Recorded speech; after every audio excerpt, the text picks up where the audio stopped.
So I just passed out the handout for the session, preparing your startup for investment. And the idea here is just to go through a few big picture topics that I think are relevant to this community. And I don't want to get us in the weeds too much, but if you have a question, feel free to go ahead and just ask it. I'll repeat it, and then we'll go from there. OK, so if you look at the handout, you'll see a couple slides. And then you should see a redacted term sheet and cover letter and a due diligence request list.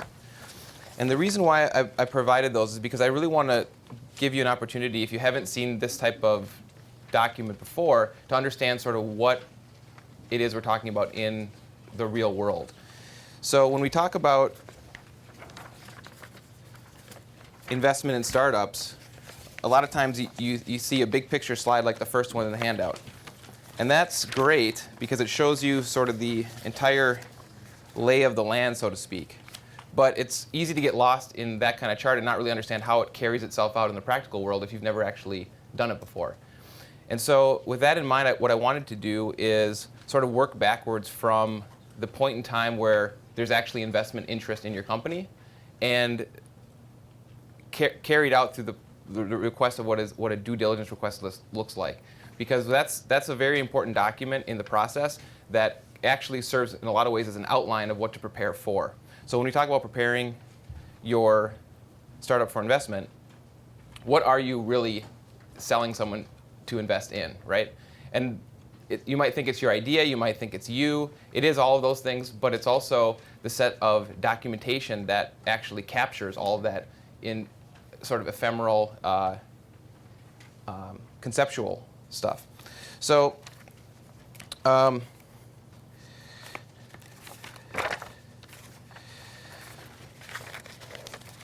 many here have already gone through some type of investment in their company before? A couple? OK, so maybe you've seen a document like this. Maybe you haven't. Maybe it was an angel investor. Maybe it was a VC fund that did the investment. For those of you who haven't, typically the due diligence request list comes after or alongside of the term sheet, which is the letter that you have in front of you. So just so we can kind of do some, I guess, imagination, I'm going to go ahead and kind of read through that letter with you, because this is what gets delivered. This is a real letter. I took out all the information that's sensitive and just left in a couple key things. So this is a New York VC firm writing to a Minnesota company. And they say, my partners and I are pleased to present you with the following term sheet in connection with a proposal to acquire your company. This past week, our team had the opportunity to meet with you at our offices in New York to hear more about their vision for the future of the company. The partners here believe that we are very similarly aligned in philosophy regarding the business's future and would welcome the opportunity to help build your company through the next phase of its life. Our firm was founded as a vehicle to invest the capital of such and such individuals and other partners in growing technology businesses.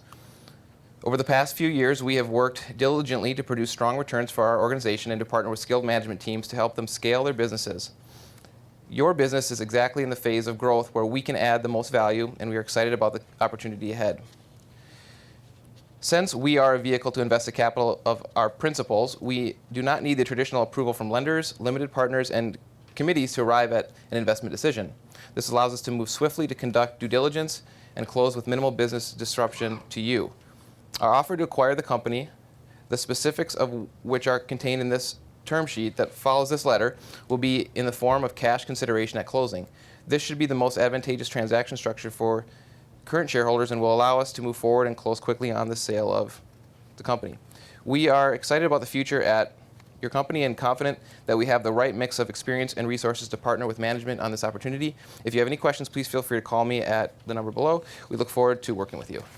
So you can get a sense there of what the firm has in mind. And the reason why I use this and not just a typical maybe single convertible note type letter or email or something like that is because it's important to recognize that investment can come in a lot of different ways. And in this case, the investment's actually a full acquisition. So they're acquiring the entire company, but the management team is still staying in place. So the founders of the company are still on board managing the company.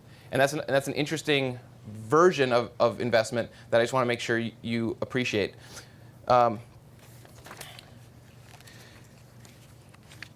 What would typically follow this letter, then, is that due diligence request that you should see in front of you.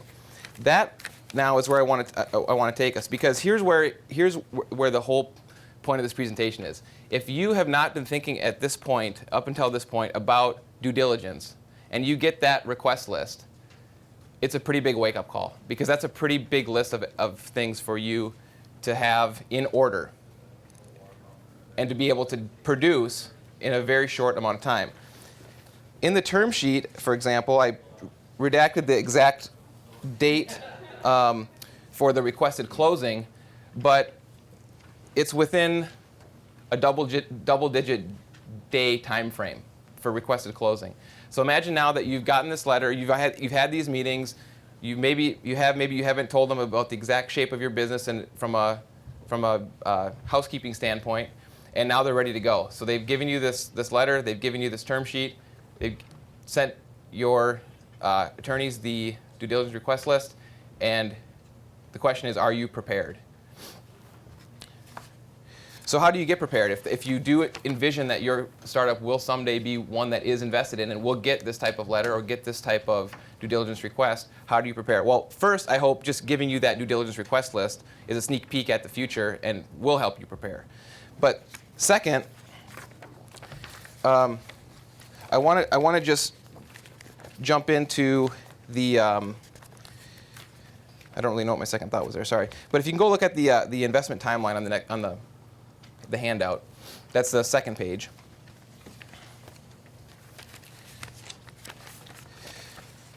This might help connect the dots a little bit here. So, on this investment timeline, the phrase LOI, letter of intent, is a substitution for the term sheet, the letter that you saw there. Before that, you have what was alluded to in the letter, which are the meetings and the research about your company that the fund or investor will perform. At that point in time, you hopefully have already started to think about being prepared for due diligence. But if you haven't, that's the time. Definitely start. Hopefully, you're doing it even before then. And if you're here now, that's maybe maybe you are the type that actually will.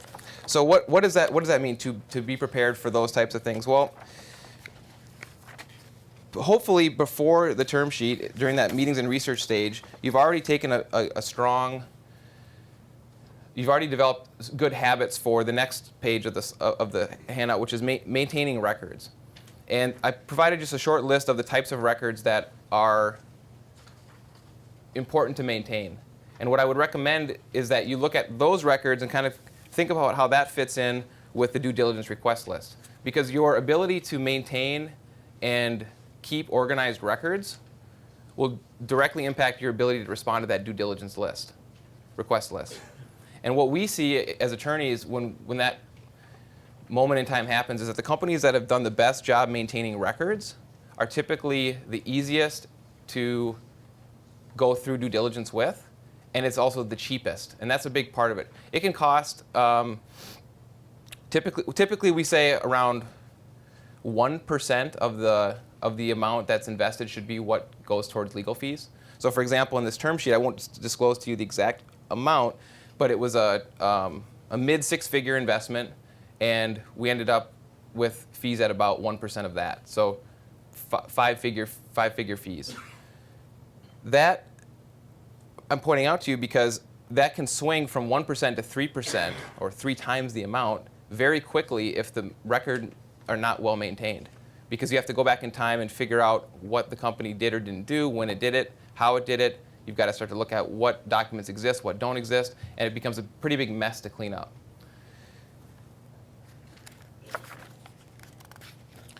So that's the point for that last slide is really to identify which records you should be maintaining. I would even suggest, to some degree, that you use those as folders on your computer to keep track of copies. You'd be surprised, and maybe not, maybe if you've already experienced this yourself, you'd be surprised at what documents are missing when the investors come asking, right? Do you have a signed copy of your contract that you've been telling them about as the basis for your big customer? Do you have a copy of the signed contract? We think we do. We have a Word version of it. That was what we emailed them, right? They told us they signed it. We think we saw a signature page come back. Like, it's just, okay, well, do we have it or not? Those are the questions, because the investor will care about that. Now, let's maybe fill in some gaps a little bit more too. If we're talking about angel investing, that type of investor may be less concerned with due diligence. An angel investor is typically a wealthy individual who's putting in money for a particular, sometimes, for interest in a high return, but not necessarily with the sophistication of the VC fund. And the reason for that is not because they're less sophisticated. The reason is because it's not other people's money. It's their own money. So they can take responsibility for it. If they want to cut corners, if they want to just put the money in, see what happens, roll the dice, that's okay. It's their money. But when it's the VC fund, like in this letter, for example, they mentioned it's the money of others, right? Sorry. That's okay. So. Okay, there we go. Much better. That's my daughter. She wants Girl Scout cookies. Nice. Video. So that's funny that you mentioned that. When my niece tried to sell, told me about her Girl Scout cookies, I told her she had to send me a pitch. Like, I needed to hear the top 3 reasons why I should buy them, not just buy them, because out of goodness of my heart and charity. I actually don't really like the cookies that much, but I wanted to hear her 3 points for selling them. It was actually quite funny. They weren't very good points, so she's got a lot of work to do. But one was because Donald Trump is president. And I thought that was really funny because nobody in our family is really a Republican, so I thought that was really funny reason that she thought was a reason to sell cookies. The other one was so she could get more prizes, which, again, not looking at it from the correct audience. Yeah, John, question? Sure, Drake. You mentioned pitch. Yep. Why don't you tell these people how you and Jeff probably help people put together those pitches prior to all of this stuff? Well, that's, so obviously in the process of representing companies who are seeking investment, we'll take a look at the business plan, the pitch deck, and help them put in the right kind of slides to be attractive to investment community. Jeff also runs a network of a network called Angel Pollination Network that meets quarterly to offer the opportunity for startups to get in front of a group of angel investors, typically about 30 or so over at the Interlochen Country Club, and pitch their business. So if that is something you're interested in, please let me know. We're always looking for companies to fill it. We usually do 3 or 4 companies a quarter. So thanks for reminding me to mention that. Jeff will be happy. I'll tell him that you told me to do that.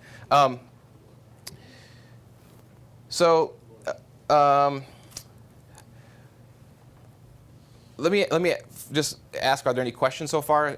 Other questions that we have? We're at a pretty good spot to pause. I went through this quicker than I thought I would. So yeah, go ahead. Oh yeah, of course. Yep. Sorry. Yeah. Oh sure. Yep. I wasn't paying attention as I.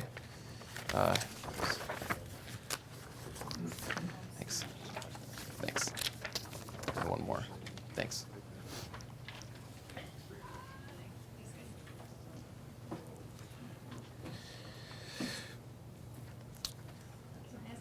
Yeah. Question. Maybe this is kind of a dumb question, but from the maintaining records, you've got written actions and resolutions. Mm-hmm. Can you give me some examples of what those would be? Sure. Yep. So as a company is formed, it might take the form of an LLC or a corporation. When that happens, there's different burdens on those types of entities for keeping track of how they're governed and what actions they've taken.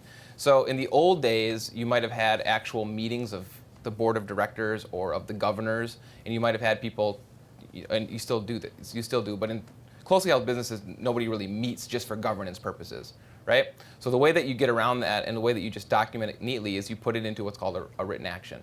And that written action just is a document that says what the company's electing to do in a written form and signed off on by the required governors, directors, et cetera, members, depending on what the controlling documents state. But those are really important because when an investor comes in and they see this event, that event, this part of the history of the company, that part of the history of the company, they want to know if that was authorized properly, if there's any gaps in the corporate records that that don't show that such and such could happen. So, for example, here's one that you might see, right? You might see 3 guys start a company, they decide to split it a third, going along for a year, they bring in a 4th person, and they now say he owns 25%. But they don't really say where those shares came from. Did they come from a new issuance by the company, or did the owners the 3 owners transfer some of their shares to him, right? Then you might even see the number of shares just magically increase. You might see it go from 1,000 to 1,000,000, and you don't see a document showing when and why that happened. And those are the kind of things that your investor won't accept, right? They're gonna when they're going through their due diligence, as they're getting these documents in from you or not in that response to that request, they're looking at it and saying, we need something here, right? And so what you don't want to be doing is scrambling to put those things together. You want to have that stuff in order ahead of time. So, so thanks for that question. One of the other parts that you'll so if you look at maybe this would be a good way to do it. If you actually look at the due diligence request, right? So this is a good segue because you asked a question about maintaining records of written actions and resolutions. Right at the top of the due diligence request list, you see the request for those documents, right? So actions and minutes, all shareholder actions and meeting minutes, all board actions and meeting minutes. And the difference between the action and the minute is just, did it happen, was it recorded by a secretary in like a live format, or did it happen in a written document signed by everybody? Can I ask a question? Yeah. To follow up on that. How about like employment agreements and such? Because there are a whole bunch of teams are kind of coming together with sweat equity, and Yep. there are verbal agreements. But then, when it matters, there's actually, I guess, you need to show for what happened and what those kind of agreements are. Like, how formal do they need to be? Do they need to be completely done and documented? Like, how does that work? So obviously, the more formal, the better, because it's easier for a third party to review that. But what I will say, the most important thing, if you look at, let's see if I can find I would say, in my view, the most important thing that gets looked at in an early stage company, especially in this industry, the people that are here at Minibar, right, a tech company, perhaps, is E1. And that's the invention agreement signed by past or present employees and consultants. Any documentation relating to transfer to the company of any employee of any technology. And the reason why I say that is because when you have several people all working on something together at once, it's not necessarily clear who owns it, right? And if you don't have clear employment agreements about how much you should get paid or this or that, that may or may not be that big of a deal. But if you don't have a clear agreement about who owns the intellectual property developed by the group, or that it's in fact the company that owns it as opposed to any individual contributor, that's a big red flag and potentially a deal breaker. What probably is more likely to happen than to be a true deal breaker is you might have somebody who's a holdout. You might have somebody who says, well, until I get a bigger piece of the action or a little bit more money or a little bit of something, I'm not going to agree to retroactively sign a document saying I assigned my IP rights to the company. And the reason that problem exists is because intellectual property law in the United States says that basically the inventor owns it, not the company who is having the invention done, especially if done for them, for patentable technology. For copyrightable work, you've probably heard of the work made for hire doctrine, and this idea that an employee, if they're producing something within the scope of their employment, then the company owns it as a matter of course, right? Well, that's great, but that doesn't exist for independent contractors. If you're not a true employee of the company, if you're just an independent contractor, if you're hiring a third-party consultant or something to do that work for you, you need a written assignment of that intellectual property as part of that independent contractor agreement. If you don't have that, you probably have a gap in the ownership of your IP. So So does that answer your question a little bit, or? Yeah, most of it. I guess what I was asking, like, especially for executive leadership or the founding team, Mhm. you know, those relationships, as you know, is usually quite informal. Yeah. Like, you know, people come together, oh, you're the technology developer, you're the CTO, hey, Right. you're the salesperson, so you're the COO. Right. You know, how formal does that need to be, especially when a lot of those things are done kind of part-time? Because Yeah. everybody's kind of doing this on, you know, their spare time until things grow, like, you know how common it is. Sure. So I mean, I think the important thing there is in that time when the company is very informal, the reality is you probably don't have true employer-employee relationships. You know? You have owner relationships and Right. founder relationships. And unless you have an operating agreement, if you're a limited liability company, which is how most closely held businesses in Minnesota start, is as a limited liability company, you should have an operating agreement. Now, we did just enact a new statute that says that if you don't have an operating agreement, it will be determined by, it can be in the form of oral agreement. So you would get into a sort of a he said, she said discussion about, well, what did the parties actually say and how did they say they would own this thing? So you could end up in that situation. But now, if you document it, if you put it into an operating agreement, you will have something to point to. So I would just say, understand what an operating agreement is if you don't, and then that should be that's a key document at the founding of your company that you'll have to produce in due diligence. So, in fact, that would be item B.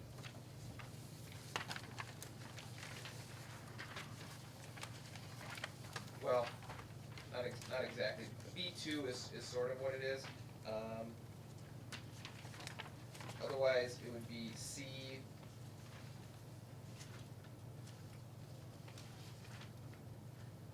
In C. I'm trying to find where it is exactly. But point is that an operating agreement or shareholder control agreement in a corporation, bylaws, those kind of documents are essentially, you have to produce those in due diligence. What else might be a surprise? I mean, the one that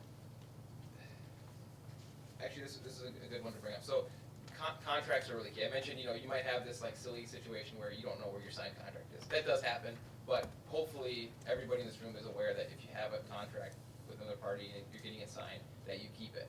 One thing that you see time and time again though in the due diligence process is this issue of assignability of a contract.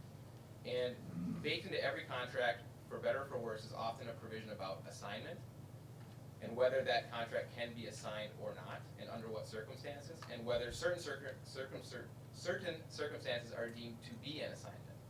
And most, I would say, entrepreneurs are unaware of that potential landmine and how that then comes up in due diligence. So here's what I mean. Let's say you have 10 contracts, 10 customers, and there's a variety of different language in there because it was negotiated one way for such and such, negotiated another way for another person, etc. Let's say 5 of those require consent to be assigned, right? Well now, depending on the type of transaction you have, you may have to go to those customers and let them know that you're essentially in need of the ability to assign their contract. And for a variety of reasons, they may or may not be willing to do that. So you're now in a state where, what you were disclosing to your investor as your revenue is now subject to, hopefully, parties being willing to maintain those contracts with your new team. And what I mean there is, in some assignment provisions, there's a change of control provision that says if the company undergoes some kind of change of control, then this agreement will be deemed assigned and it can't be signed without our consent, right? Companies do that. Yep, John. Well, just not an assignment question. Yep. You ready to talk about something else? Sure. Yes. Let me just wrap. Yeah, go ahead, please. So the idea is, if you're signing contracts, be aware of your potential need someday to assign it, and hopefully get rid of the requirement that you need consent to assign it. Because then you don't have to go chasing down these parties over this period between this initial term sheet and due diligence process, trying to acquire consent from all these third parties. So, okay, go ahead. Before you so you've got clients that walk in the door and they tell you, hey, Jeff and Drake, we need to raise some money. What do you tell them when they start talking? They say, I don't know how to value my company. What kind Sure. of advice do you give them? Well, valuation is more of a business question that we do leave to them to solve. I mean, there's industry standards, there's multiples of revenue, that kind of thing. If it's really early stage, it might just be, finger to the wind. I mean, just guessing. What do you want it to be worth? what are you going to argue that it's worth? I mean, it's tough to necessarily nail that down. Most startups won't go through the process of having their company valued. Valuation, firms charge a good amount to do that. It's not a bad idea at some point in time if you're marching along and getting revenue and you have cash to do it. But do you have any suggestions, John? I mean, you're Well, in the industry. Sure, John's an attorney as well. Well, hopefully. yeah, there are a bunch of sources online there you can kind of get some gut for. Let's see, Wilson Sonsini, a law firm in San Francisco, tracks it down to very early stage investments about what people are paying, and the venture stuff varies dramatically between Minneapolis and the Valley, but the early stage stuff we have found, the seed level kind of stuff, is pretty close to valuations. Okay. And, I think that you've got to understand it. Sure, if someone wants to give you $100,000 for half your company, why are you in the business? Yeah. So I don't know. It's all over the board. Although, I think there's some pretty decent market rates out there for Minnesota for very early stage companies. You can get a feel for it. And I'll point out too, if you're interested in that subject more, I think Patrick Meenan from Arthur Ventures is presenting at 2 on the topic of, I think, what's your startup worth? Is that the right title? So he's a 3. Is it a 3? Oh, okay, great. I'll be able to go to it then. So anyway, that's one to flag if that's a topic you're really interested in. There's going to be a whole session on that too. So what was the question there? Yep. I was just going to add on to Damage just posted something like last year, basically saying the value of a startup at any stage is whatever you're required to get to your next stage or your next inflection point. That is 10% of your value. Interesting. So basically, what somebody's willing to pay into it to get you to the next stage, they're willing to pay into it for 10%. Yeah, that's an interesting way to look at it. Were you asking about the valuation in terms of raising capital or for sale? Well, again, Which are two very different Yeah. answers. it's also vertical dependent. Where you have, again, believe it or not, SaaS is a rapidly maturing vertical. Right. And you look at, the last 100 SaaS deals done between 10 and 100 million on the acquisition side, they can plot it out pretty well on a bell curve. And you look at the middle, and it's 4.5, and if it's times revenue. But then you go to the next level of more mature tech companies, and I'm still shocked to hear this, but there's still, especially in Minneapolis, St. Paul, where we have people still thinking about multiples of EBITDA. I don't get that. But so it'll depend a little bit what you're trying to do. I'd offer a couple things. One on investments into a business for a minority position, roughly kind of what you were talking about, but for some reason, it's typically whatever amount you need is typically for a third of the equity. There's kind of that range there, but there's been some papers on that, and the rule of thumb there is, Sure. if you need 200,000, typically you're going to sell a third of your company for 200,000.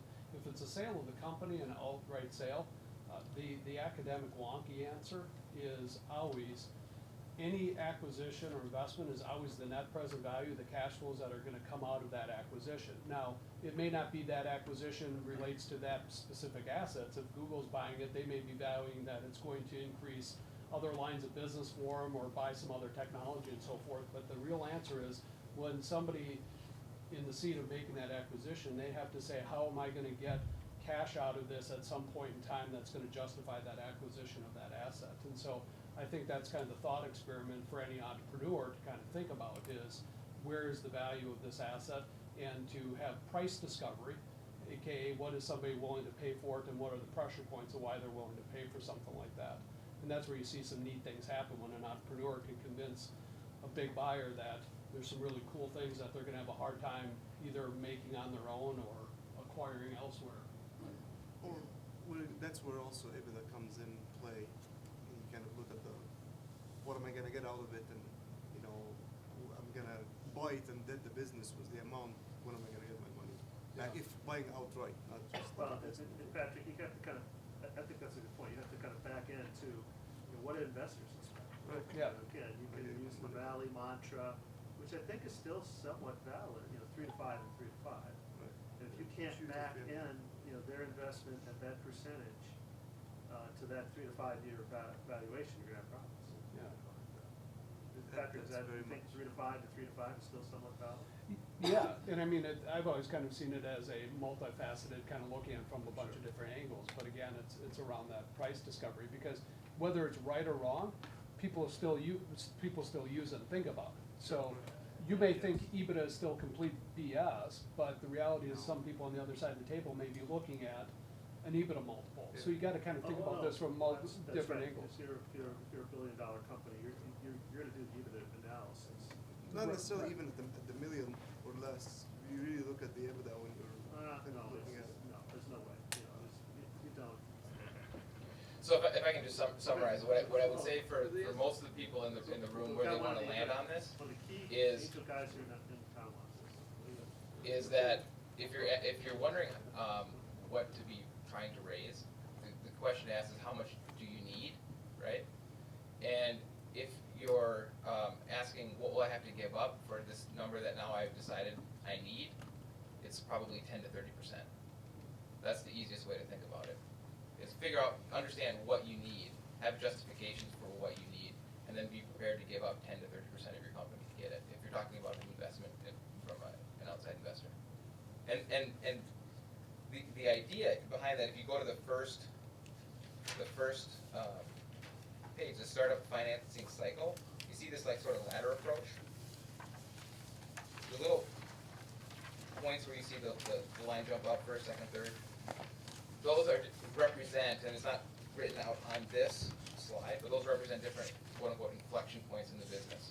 So when you're going from, you know, product market fit to scaling a sales team, for example, those would be different points in the inflection. And the idea is how much money do I, so here's where I'm going with this.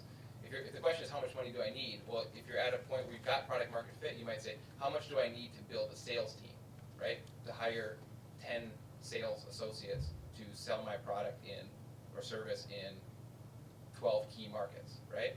How much money do I need to do that? Be prepared to give up 10 to 30% of the company at that time to get that money to do that thing, right? So in the earlier stages, it might be, how much money do I need? Well, I need $100,000 because I need to protect my IP with a patent or something, right? I need to build my minimal viable product, right? I need to prototype. So you might need $250,000 for that. So now you're at $350,000. We'll be prepared to give up a third of the company for $350,000. And the thing is, it shouldn't matter too much. You don't need to worry about that dilution effect that occurs. If every time you're doing this, you're succeeding and executing and building a bigger pie, then the percentage doesn't really matter that much. I mean, you want to fight for the percentage, but it doesn't necessarily. You shouldn't be concerned that you're giving up percentages in the company. That's the point, right? That's how the ecosystem works. Alongside that, though, there was some talk about EBITDA and that used as a multiplier, for example, for a company's valuation. In the due diligence process, one of the things that will be asked for are your financials, and those financials will be a justification or a potential point of argument for the valuation if that's the metric that's being used. So you have to, along the way, as you're going through preparing for investment, you want to keep accurate financials. You want to have financials ready. You'll see it typically a request for GAAP audited financials. Depending on how sophisticated your business is and what stage you're at, you may or may not actually have those because they're expensive to get produced, but you may not actually need them. The key there is, and what we do as attorneys oftentimes is tailor the purchase agreement to reflect what you actually have. So the representations and warranties you make about the revenue that you're generating, the financials that support it, that gets adjusted to reflect what you actually have, but you should have something. So you should be keeping, that's another key record to maintain. Any other questions? Yep. Oh, sorry, we got two. One of the key things that you want to get from an investor is the value that they add, the relationships, and how they can make the Yep. pie bigger. Is there a tell in how they go about the due diligence or any part of this into whether they're really going to follow through on what they say their value add is?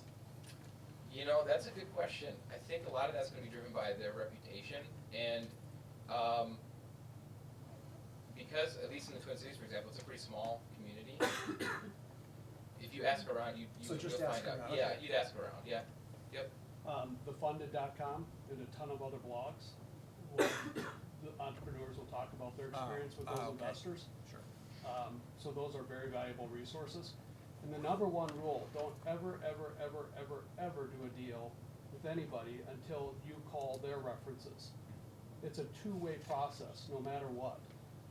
The most successful financings I've seen is when entrepreneurs have called other companies that venture capitalist or angel investor has invested in prior to even taking the meeting with them. So when they sit down with them, they already know what types of experiences they had. And the little insider tip there is that the venture capitalist or angel investor will be blown away that that entrepreneur actually took the time to go do more homework on them than they had done taking the meeting with the entrepreneur. Right. So, Yeah, know that, like what else is in their portfolio and how those companies are doing and how those founders are being treated and heads up too, there are a couple people in town that may present themselves as angel investors that are not. So that vetting is really important. Other question? So you represent, or you help represent new startup businesses, you also help with investors too? Is that- Do we represent investors? Not as often as we represent startups being invested in. Just that's the firm that I'm at in particular.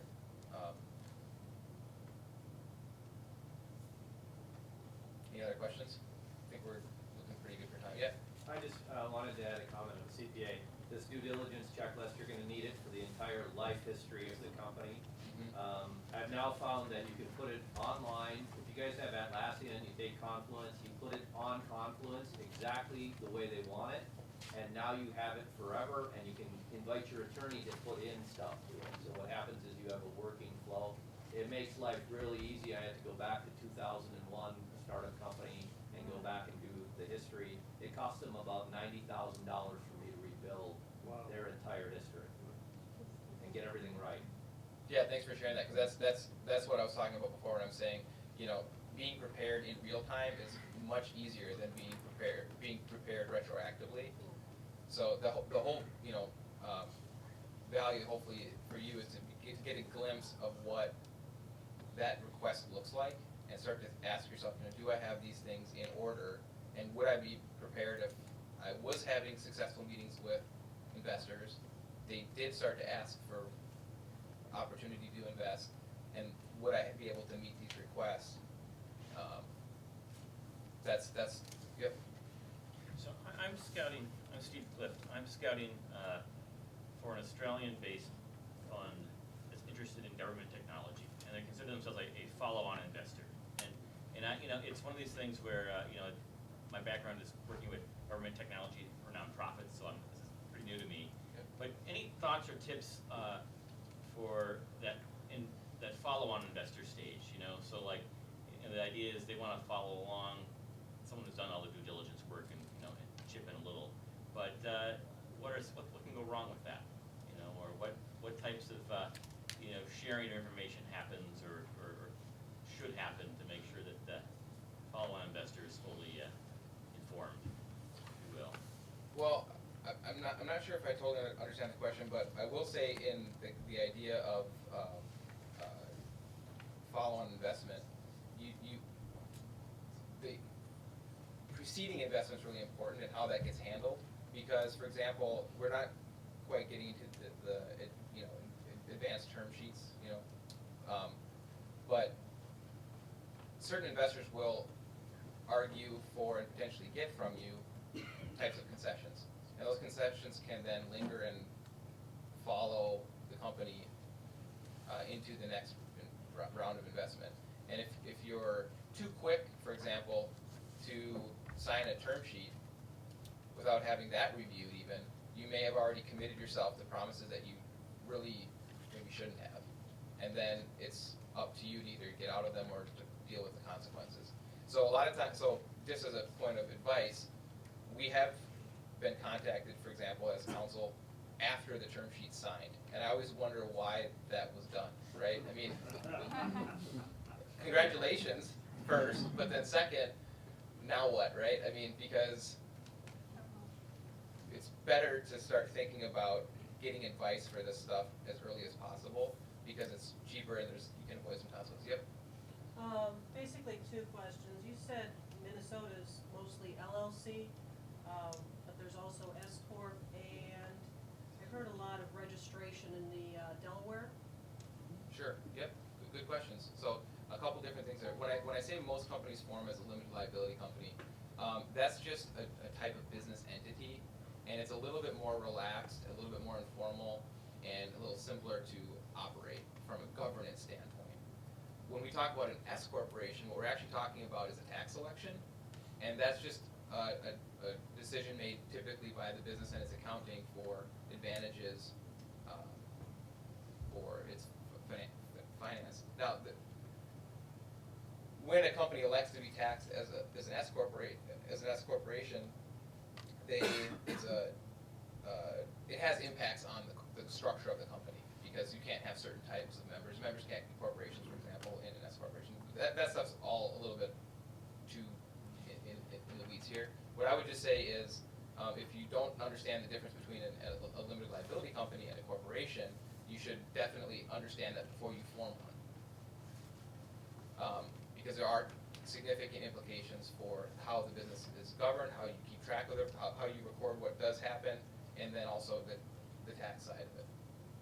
Typically, when you think of forming a company, you basically are answering three questions: who and how is it owned, who and how is it managed, and how is it taxed. Those are the big three questions that you're answering when you form a company and get into the nitty-gritty of what type of entity you're selecting.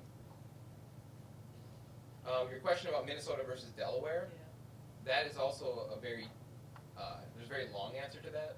The short answer is that Delaware has very developed corporate law, so it's predictable. So investors like to see Delaware entities because they can understand what they're getting into because there's significantly more case law, decision about the law coming out of Delaware. And there's a historic reason for that, but the main point is that that's the reason why, and it's favorable generally to corporate entities. So that's why investors like to see it. It's more predictable. What I would say though is that it's not an issue if you are or are not a Delaware entity when the investment is being considered, because what commonly happens at investment is you convert. So if you're a Minnesota LLC or a Minnesota corporation, you may simply just, when the investment comes in, part of the conditions of the investment might be to convert to a Delaware entity. So you might just convert to a Delaware LLC or a Delaware corporation. And that's very routine. Is a Delaware C Corp more favorable to the investor or to the business owner entrepreneur? Well, that's a good question. I would say probably to the, well, that's a good question. You must have an answer. So let me hear your answer, and then we'll. Well, I just have an opinion. It's Okay, it's for yeah. the investor. Okay. That's why I asked the question. I don't know if anybody else has opinions on it, but You said C Corp, not S Corp.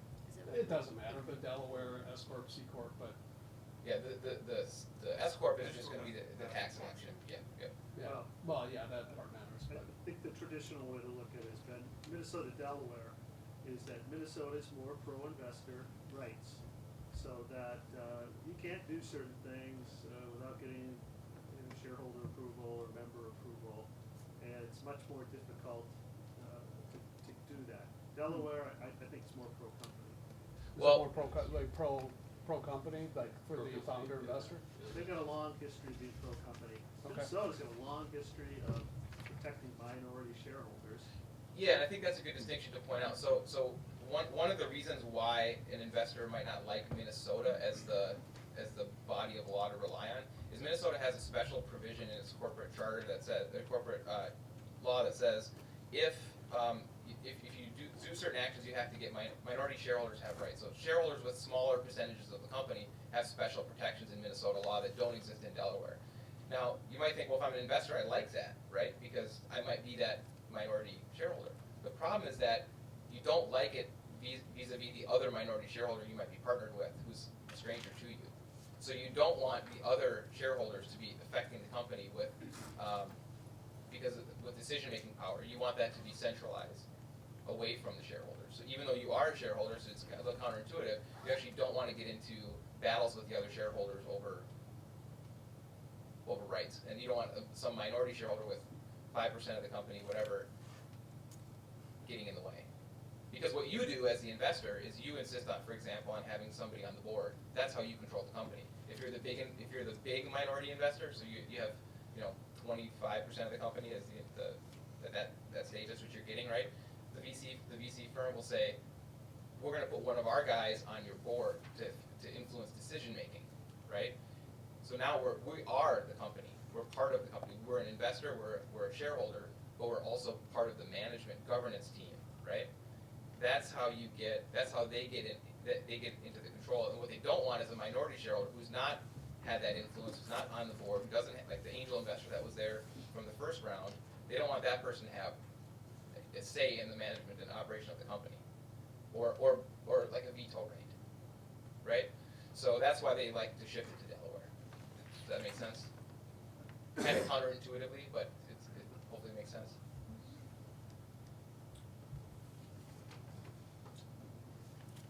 Yeah. Is there any advantage in already being a C Corp rather than an LLC from the point of view of an investor?